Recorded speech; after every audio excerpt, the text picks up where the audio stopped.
What's up, guys? Welcome back to the Fig Heel YouTube channel. And today is Sunday, which means it's time for Heels Hauls. And we're going to see everything that I picked up this week, so stay tuned.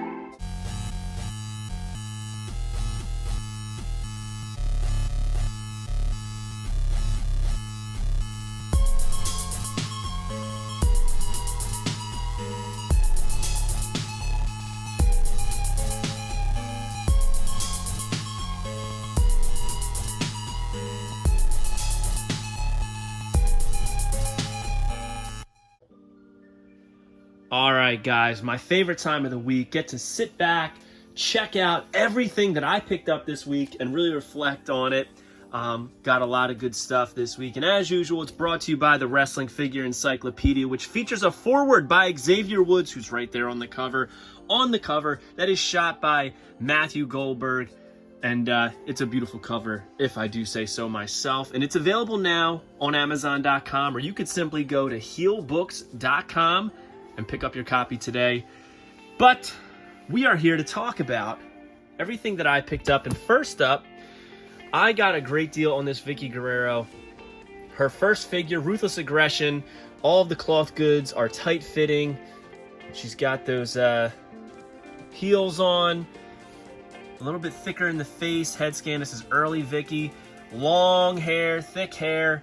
Very, very cool figure. And I wanted to add it to the collection because I try to collect one of every person in the Ruthless Aggression main line, and she definitely fits into those parameters. So there she is, Vickie Guerrero. And WWE brought back some Bray Wyatt merch to support the family. I'm a big fan of like the old school Halloween masks, like kid Halloween masks, and these are very reminiscent of that. I never picked up the Fiend one. I never picked up Uncle Howdy, but now I have both. They're like a thin plastic, officially licensed, as you can see right there. It says price $10, but it was a little bit more than $10.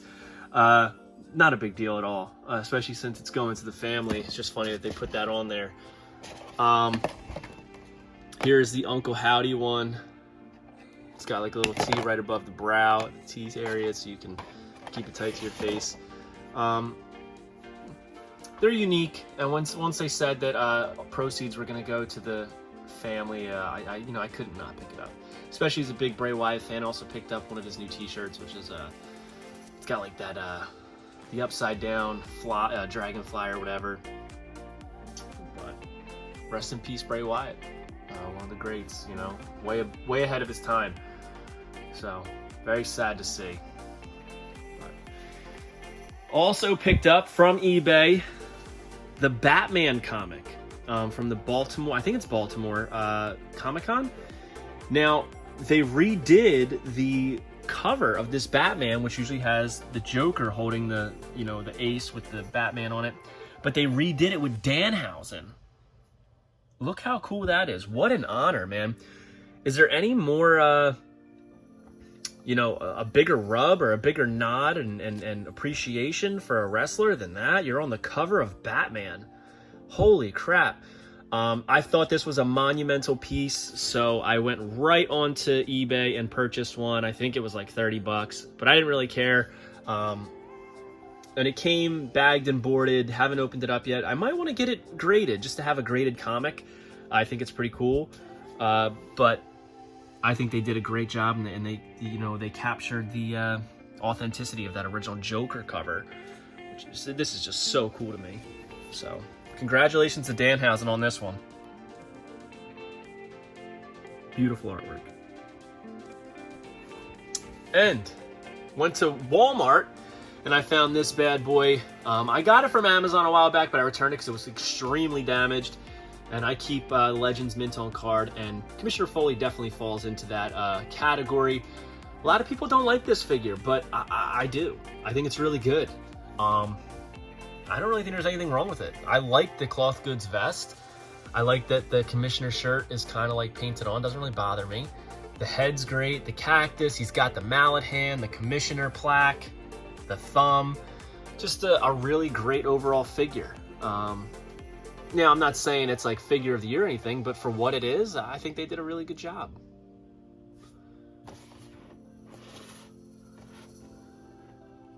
After his in-ring retirement, Mick Foley returned to WWE with a gavel in his hand as its new commissioner, ready to lay down the law on Raw, and that is final. Very cool. Curious to see if we get any more obscure Mick Foley figures, but this is a nice one. And thanks to my friends over at Ringside, they sent me over the new Blood and Guts Wheeler Yuta, Forged in Combat, I think is what they ended up calling it. It's not on the actual box at all, but so comes with bloody hands, bloody torso, bloody shoes, and an unbloody head here. Bloody head there, same head, but one's bloody, one's not. Very interesting. I'm wondering if that non-bloody head will be the same one that's on his individual release. He also comes with the Pure title, which is really cool. Great blood all over him. Looks great. The Screaming Head comes with the non-bloody cloth goods jacket, which will be great for that single release as well. Just interesting that one of the heads is non-bloody while the rest of the body, no matter what, is always going to be bloody. Very interesting choice, which is why I think that the head on the main release is going to be different. So maybe that's what it is. This is an interchangeable head for that. This is number 137 and the first Wheeler Yuta figure. There he is, all bloody, as you can see, from Rampage, April 8th, 2022. Nice signature.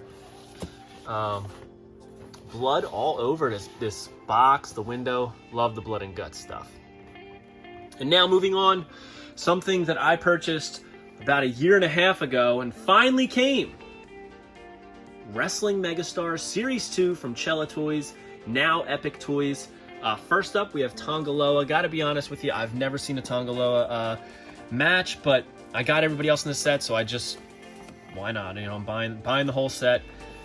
He's got the white, the gold, looks good. The gold looks really, really good, honestly. It's a very shiny, metallic looking gold with that light shines off of. Head looks great, tongue out. 6 feet 2 inches, 230 pounds, Honolulu, Hawaii. Has won multiple championships in Japan. Made his debut in 2008. Son of the legendary Haku, which brings us to our next one. We got King Haku.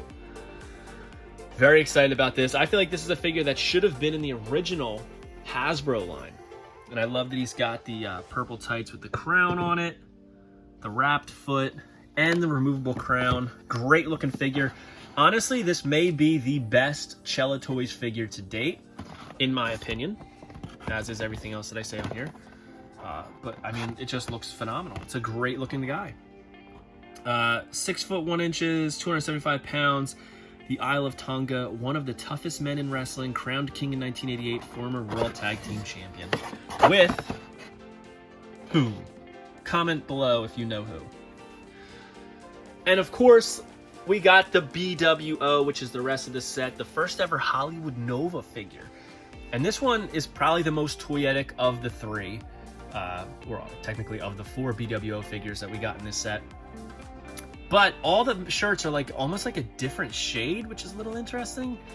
They're like different, and I don't know, it's weird.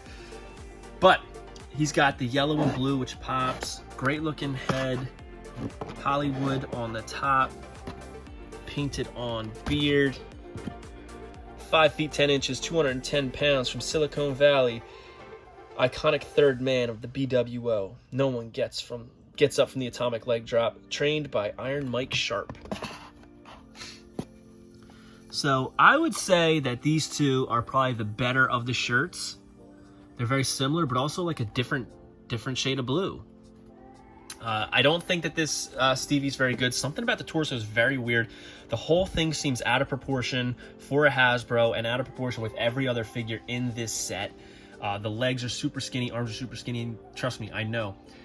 Stevie was not the most jacked and muscular guy. You know, he was lean. But this is just weird. The proportions are just weird. He's the same height as the other figures, but the legs look super long. The torso looks super wide.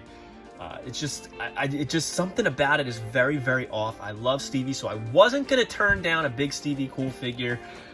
The glasses almost look like they're removable. But he's got that belly shirt, the iconic belly shirt. The hands are super small and delicate. Very, very odd. especially in comparison to Haku, which I feel like they proportioned out Haku much better than they did Stevie. And last but not least, we got the blue meanie. This is the standard edition. We also got the Asylum exclusive, which is really cool. Very, very similar to his Mind of the Meanie figure. Just, you know, he's making that meanie face. He's got his Gorilla Press Slam hands up. The blue hair painted on eye mask. The BWO, you can notice, is like stretched. It's the same logo as the same BWO section. Actually, no, it's not the same. They're different. I thought they were the same and it was just stretched. I'm wrong. It's different. Completely different deco. See? They got the capitalized world. This one's just like lowercase. So odd. So odd. But yeah. So the Asylum exclusive is basically the exact same, except he's got the painted on beard and goatee, which is interesting. 6 feet 1 inches, 323 pounds, from Pepperland. Made his debut in 1994. Finishes opponents with the Meanie Salt, also known as the Blue Guy. And we didn't read Stevie, so I'll read Stevie's. 6 feet 2 inches, 230 pounds, from Philadelphia, Pennsylvania. The BWO are here to stay, are here to take over. Watch out for the Stevie kick and willing to take it to the extreme. I mean, listen, I'm very happy with these figures. They took a little long to get here, but I do think they're really good. The only one that really disappointed was Stevie, but I can say that because that was actually the figure I was most excited for in this set. So it was a little disappointed that, like, it looks just odd next to the others. Like, even just looking at it from here, you see the other figures, it just doesn't seem like it fits in with the set. But it is what it is, right? And last but not least, from Walmart, I picked up Superstars Series 6. Rowdy Piper, Hulk Hogan, and Bam Bam Bigelow. First up, we have Rowdy Piper. He's got the, like, rubberized skirt but a cloth goods shirt. The face is not my favorite at all. It's very reminiscent to me of, like, the Rockin' Wrestling head, but doesn't really look like him. Comes with a microphone, his iconic RP boots, blue knee pads. It's cool, but the head, I feel like, could have been better. Just when they think they got the answers, I change the questions. Hot rods. Sooner or later, everybody pays the piper. And Hulkster, standard edition with the yellow boots, Hulkamania workout gear, the tan workout belt, weight belt, and we got the gold charm there. Hulkster on the headband, just beautifully done figure. Hulk rules. What you gonna do when Hulkamania runs wild on you? Say your prayers and eat your vitamins. Love these cardings, and they were unpunched, so you know I'm keeping these ones mint on card, and I'm on the hunt for another set. This, however, I feel like is the best figure in the set for Series 6. Bam Bam Bigelow, he's got that cloth goods shirt that comes off and just like, he basically becomes another version of Bam Bam. All the tattoos are there and they look beautiful, but most important is that head tat, right? Can't wait to unbox this one and take a look at it, but we're gonna have to wait a little bit because this is unpunched and minty, so I just can't bring myself to open it. Beast from the East, greetings from Asbury Park. If you play with fire, you're gonna get burned. I love these cardings. This is some of the best packaging, in my opinion, that Mattel has done. It just goes so well, and I love that they're all uniform and fit in together. But comment below, let me know your favorite thing I picked up this week and your favorite thing you picked up this week. Don't forget to like, comment, and subscribe. Follow me on Instagram and TikTok at FigHeal. Twitter is at TheFigHeal. Sorry guys, I have been under the weather with COVID, so I'm struggling right now. So it's like the first day with a new mouth, as Meanie would say. But yeah, and don't forget, if you want the wrestling figure encyclopedia, you can pick it up now at heelbooks.com, and you can join Whatnot at whatheal.com, and you will get $15 off your first purchase. Trust me, you're gonna like it. Free $15 to spend. If you don't like Whatnot after that, you can just get rid of it, but you're gonna want to stay. So that's all the time we have for today, guys. Thank you for joining me for Heels Hauls, and we will see you next week. Peace, brother. Are you a wrestling figure collector of WWE Mattel, AEW Jazzwares, and everything in between? Then you need Fig Heel's Wrestling Figure Encyclopedia, the modern edition covering all releases from 2010 to present day. Featuring over 5,000 photos of action figures from the hottest brands, including independent toy makers. Keep track of what you have, want, and need, including loose, mock, and overall collection value. With a forward by WWE Superstar Xavier Woods and shots by Matthew Goldberg, the Wrestling Figure Encyclopedia is a must-have for collectors. Premium full-color and value black and white editions available now on Amazon.com. If you enjoyed this video, don't forget to like, comment, and subscribe. Follow me on Instagram, TikTok, and Twitter at FigHeel. Pick up my book series on Amazon and my merchandise on ProWrestlingTees.com/FigHeel. Join my official sponsor, Whatnot, at WhatHeal.com and receive $15 off your first purchase.